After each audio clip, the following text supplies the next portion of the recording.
हमारे प्रिय नेता CPP chairperson Shrimati Sonia Gandhi ji, Rahul Gandhi ji, all CWC members, सेवा दल के प्रमुख सभी सदस्यों और दोस्तों, मीडिया के मेरे भाइयों, साथियों, ये 80वें स्वतंत्रता दिवस पर आप सभी को मेरा हार्दिक शुभकामनाएं। आज का ऐतिहासिक दिन केवल स्वतंत्रता के संघर्ष को याद करने का दिन नहीं है, बल्कि ये सवाल पूछने का भी दिन है कि जिस भारत का सपना हमारे स्वतंत्रता सेनानियों ने देखा था, वो कहां तक पूरा हुआ। कांग्रेस ने अपने 141 वर्षों के इतिहास में 62 सालों तक विदेशी शासन से कांग्रेस पार्टी संघर्ष करते रही। लाखों लोगों ने त्याग और बलिदान दिया, जेलों में अमानवीय यातना सही, उनको हम सारे लोग नमन करते हैं।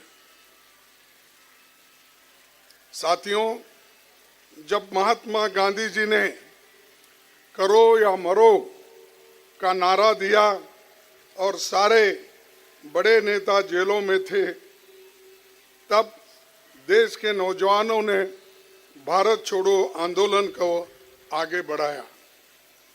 जिस आज़ादी का सपना हमारे सेनानियों ने देखा था, वो केवल विदेश दासता से आज़ादी नहीं थी, वो थी गरीबी, भेदभाव, छुआछूत, बेरोजगारी, अन्याय और भय से मुक्ति।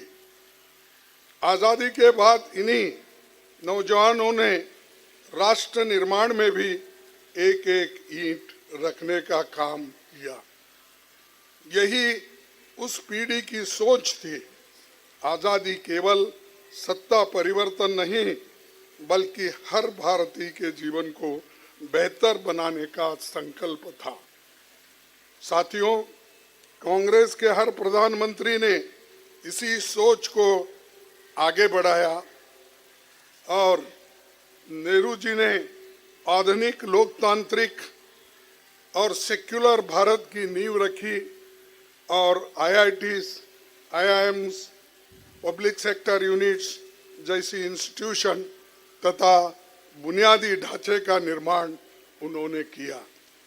उन्होंने सिंचाई परियोजनाओं को आधुनिक भारत का मंदिर कहा। नेहरू जी ने इस देश के लिए बहुत कुछ किया, लेकिन उनमें रत्ती भर भी अहंकार नहीं था। नेहरू जी ने कहा था, हमारी पीढ़ी के महानतम व्यक्ति की अभिलाषा हरेक व्यक्ति के आंख के आंसू पोंछने की रही है।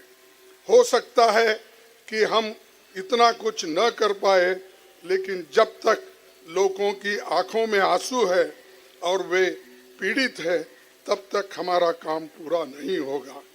ये बात पंडित जवाहरलाल नेहरू जी ने की थी, जब महात्मा गांधी जी ने ये बात इनसे पहले कहकर कहा था कि देश के हर गरीब के आंखों से पानी पूछना हमारा काम है।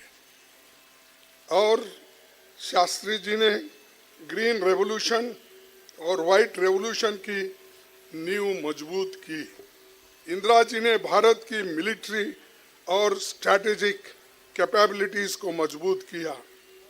1971 में बांग्लादेश के निर्माण में निर्णायक भूमिका निभाई।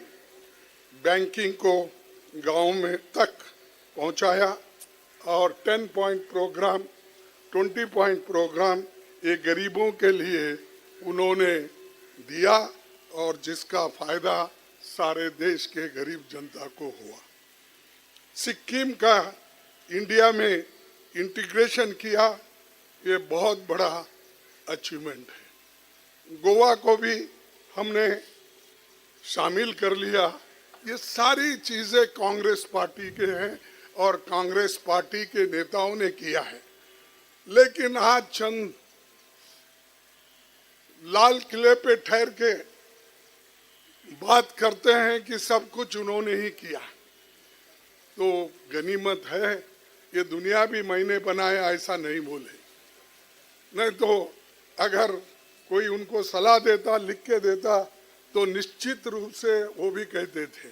और दुनिया जो बची है मेरे वजह से बची है, ये भी कहते थे।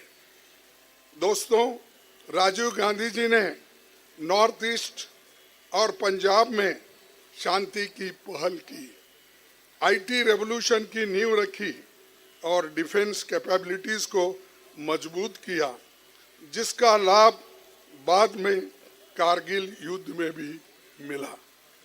उन्होंने नई शिक्षा नीति, स्किल डेवलपमेंट और जवाहर नवोदय विद्यालयों के जरिए युवाओं के लिए नए अवसर बनाए और वोटिंग एज 21 से लेकर घटाकर 18 की।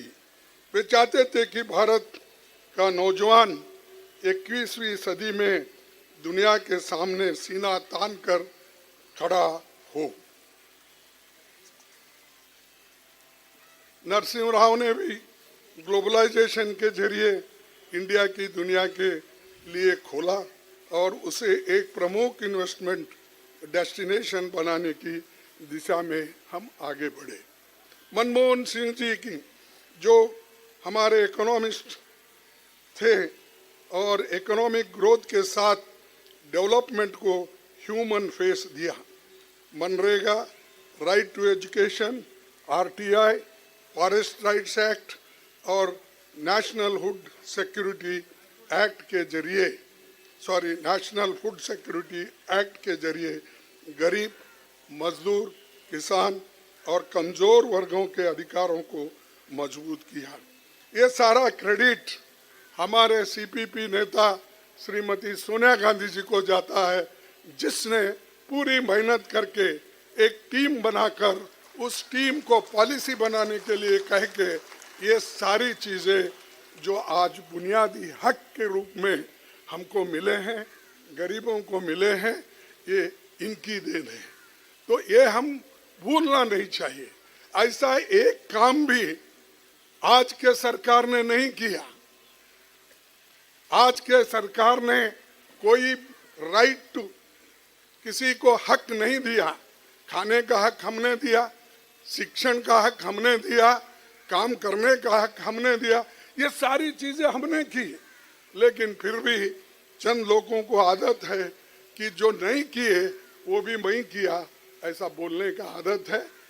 ठीक है, उनका कौन सुनेंगे, इतिहास तो गवाह है, इतिहास में लिखा है और लोग भी जानते हैं कौन सा कानून कब बना, किनके लिए बना, कैसा बना, ये लोग भी जानते हैं। तो दोस्तों, आज जो कुछ भी देश में आपको जो डेवलपमेंट दिख रहा है, ये सब कांग्रेस की देन है और कांग्रेस ने ही बहुत कुछ किया। और आज 90% देन कांग्रेस की है। कहीं नाम बदलना हमने नहीं किया, हमने इंसान को, उसके मासी हालत को बदलने की कोशिश की है, नाम बदलने की कोशिश नहीं की। और ये क्रेडिट लेने का काम करते हैं, करने दो, लेकिन बहुत दिन ये चलेगा नहीं। यही कांग्रेस की परंपरा है। हर प्रधानमंत्री ने अपने समय की चुनौतियों के हिसाब से भारत को आगे बढ़ाया और अगले भारत की नींव रखी। लेकिन आज सवाल ये है कि जिस नौजवानों को हमने 21वीं सदी में दुनिया के सामने सीना तान कर खड़ा होने का सपना दिखाया था, उसके साथ आज क्या हो रहा है। आज नौजवानों के सपने कुचले जा रहे हैं। सरकार की गलत नीतियों ने उन्हें ऐसी अंधी गली में ढकेल दिया है कि देश भर में युवा आंदोलन कर रहे हैं और वो आंदोलन के पीछे जो भी कर रहे हैं, हम उनको कांग्रेस पार्टी और हमारे नेता एलओपी वो फुल सपोर्ट कर रहे हैं कि ये नहीं कि हम पीछे चुप बैठे हैं। हम हमेशा अच्छे काम को सपोर्ट करते आए हैं और करते रहेंगे। कोई कुछ भी बोलने दो, हमारा काम ये है कि देश के गरीब जनता को, युवाओं को और कमजोर लोगों को आगे लाने का काम हमारा है। आज संविधान हर नागरिक को असहमति और शांतिपूर्ण आंदोलन की अधिकार देता है। अपने हक के लिए सड़कों पर उतरना राष्ट्रद्रोह नहीं है। अपने हक की आवाज उठाने वाला जनजी देशद्रोही नहीं है। जिस अधिकार के लिए हमारे नौजवान अंग्रेजी राज्य में फांसी के फंदे पर चढ़े, उस अधिकार की आज भी हमें रक्षा करना है। तो हमने ये जो अधिकार दिलाए हैं उसकी रक्षा करने का जिम्मेदारी भी हमारी है, इसीलिए हम ये करते रहेंगे। लेकिन इस सरकार में बुनियादी मसलों पर आंदोलन करने वालों के खिलाफ हेट कैंपेन चलाया जाता है। तो इसीलिए हमारे लीडर ऑफ अपोजिशन ने पहले ही बोला था, आज नहीं 4-5 साल पहले ही बोला था, हमने हम जो कर रहे हैं, हम कभी हेट स्पीच नहीं करेंगे।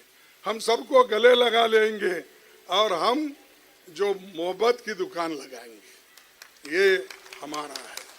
ये मोहब्बत की दुकान लगाने का मतलब है हम चाहते हैं कि देश में पीस हो, देश में एक हो।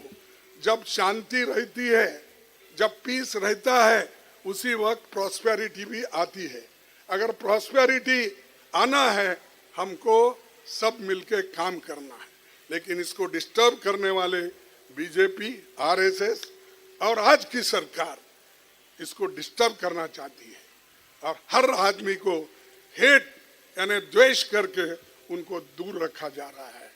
तो दोस्तों, हम पीछे नहीं हटना चाहिए, हम आगे बढ़ रहे हैं और बढ़ते रहना चाहिए। और जो हमारी देश की भलाई नहीं चाहते हैं उनको छोड़ो। वो हमेशा आज़ादी के वक्त भी उन्होंने हमारे देश के खिलाफ काम किया और आज़ादी आने के बाद भी इस रूप में काम कर रहे हैं, जो हिंदू मुसलमान को बांटना, अछूतों को दूर रखना और गरीब को कुचलना। गरीब और गरीब हो रहा है, अमीर और अमीर हो रहा है। ये उनकी नीति है। इसीलिए तो जवाहरलाल नेहरू जी ये लाए थे कि मध्यम मार्ग, सोशलिज्म, जो सबके लिए अच्छा है, वो काम हमने किया। लेकिन आज की सरकार गरीबों को कुचलने का काम कर रही है। इसका मुकाबला हम डट कर करना है, हम करते रहेंगे। प्रधानमंत्री जी का सवालों का जवाब न देना पार्लियामेंट में, क्या ये लोकतंत्र का तरीका है? हमने क्या उठाया? लोकसभा में हो, राज्यसभा में हो, हमने जो सवाल उठाए वो विद्यार्थियों के सवाल थे। उनके ऊपर जो अन्याय हुआ, उनके ऊपर जो अत्याचार हुआ, उनको जो मारा गया, पीटा गया, उसके सवाल थे।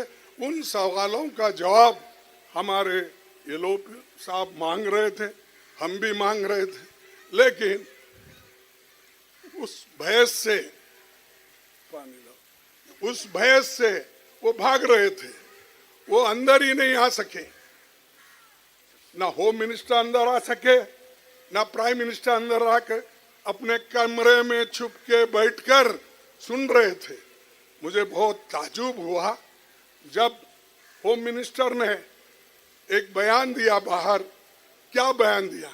उन्हें क्या, मैं तो चुप अपने रूम में बैठ के सुन रहा था, हाउस चल रही नहीं थी, उसीलिए मैं अंदर आ नहीं सका। मैं पूछता हूं मेरे दोस्त, अगर तुम पार्लियामेंट में आते, क्या तुम्हारा उम्र कम होने वाली थी? क्या तुम्हारी पार्टी घटने वाली थी?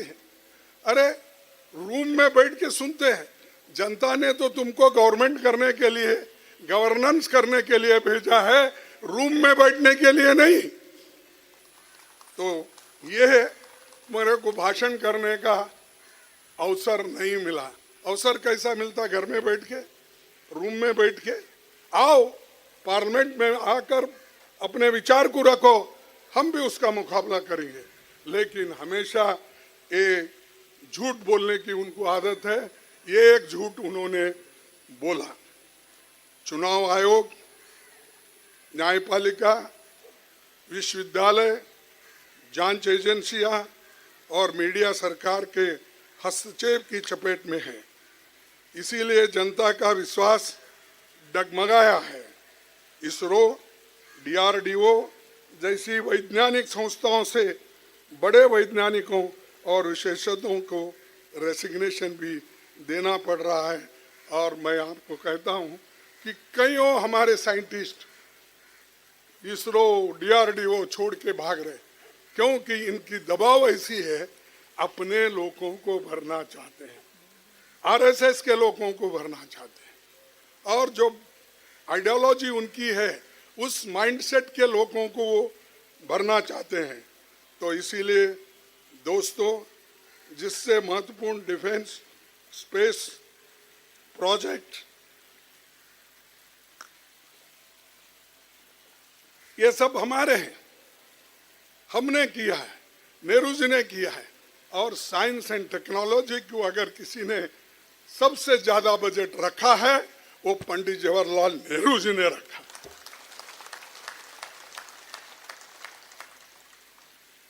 इनके ना जेब में पैसे हैं, ना दिमाग में विचार है। ये तो मुल्क के लिए कुछ नहीं करते, हमारे को ही करना है। वो जल्द वक्त आ रहा है, हम जरूर करके दिखाएंगे। आज तो मंदिर जैसी आस्था की जगहों पर भी सवाल उठ रहे हैं। गरीब और गरीब होते जा रहा है, अमीर और अमीर हो रहा है।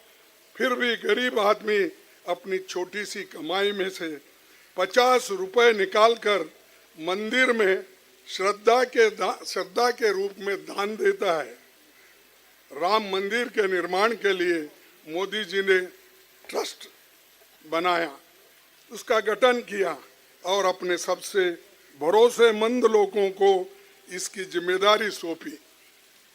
लेकिन जब आम जनता के चढ़ाए दान और सोने चांदी की चोरी हो रही है, तो सवाल उठता स्वाभाविक है। आज सवाल ये है कि गरीब की श्रद्धा से दिए गए उस 50 रुपए की भी सुरक्षा नहीं है। ये मोदी जी के राज में।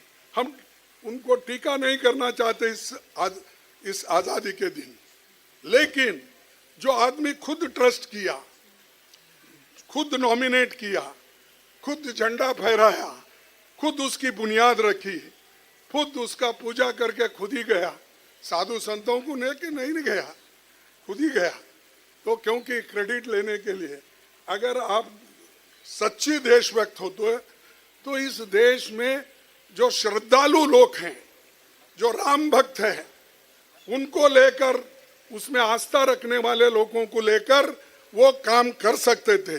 लेकिन पूजा में भी यही, झंडा चढ़ाने में भी यही, और एक वक्त आएगा यही आदमी देश की झंडा गिराने की भी कोशिश करेगा। क्योंकि बात बहुत बोलते हैं, ये बड़बड़े साहब हैं, बड़बड़े साहब हैं। मैं इसीलिए उनके जैसा झूठा बोलने के लिए नहीं जाता। और मैं यही कहूँगा कि ये जो सोने चांदी चढ़ाए गए हैं, इन चांदियों को, सोने को वो लोग जल्द से जल्द जब्त करके और जो लोग इस चोरी में शामिल हैं उनके ऊपर एक्शन लेना चाहिए। हमारी सोच अलग है। हमारे लिए आज़ादी का मतलब केवल सत्ता में आना नहीं, बल्कि हर नागरिक के जीवन में सम्मान और अवसर लाना है। आज़ादी का असली उत्सव तब होगा जब हर बच्चा स्कूल जाए, सबका सलीके से इलाज हो, सम्मानजनक रोजगार मिले, किसानों, मजदूरों और कमजोर तबकों के साथ न्याय हो, जाति के आधार पर भेदभाव, खासकर छुआछूत पूरी तरह खत्म हो और महिलाओं को मुख्य धारा में आने का पूरा अवसर मिले। हम ऐसा हिंदुस्तान चाहते हैं जहां गरीबी की आवाज सुनी जाए, किसान सम्मान के साथ आगे बढ़े, नौजवान अपने सपनों को पूरा करे और सत्ता के सामने सच बोलने के लिए किसी को भी डरना न पड़े। यही हमारे स्वतंत्रता सेनानियों का सपना था। इसी सपनों को पूरा करना ही हमारा असली आज़ादी है। बस इतना कह के मैं अपने 4 शब्दों को समाप्त करता हूँ। जय हिंद, जय संविधान, जय कांग्रेस, जय हिंद। जय हिंद। क्यों तुम्हारे में दम नहीं है? जय हिंद, जय हिंद, जय हिंद, जय हिंद। धन्यवाद।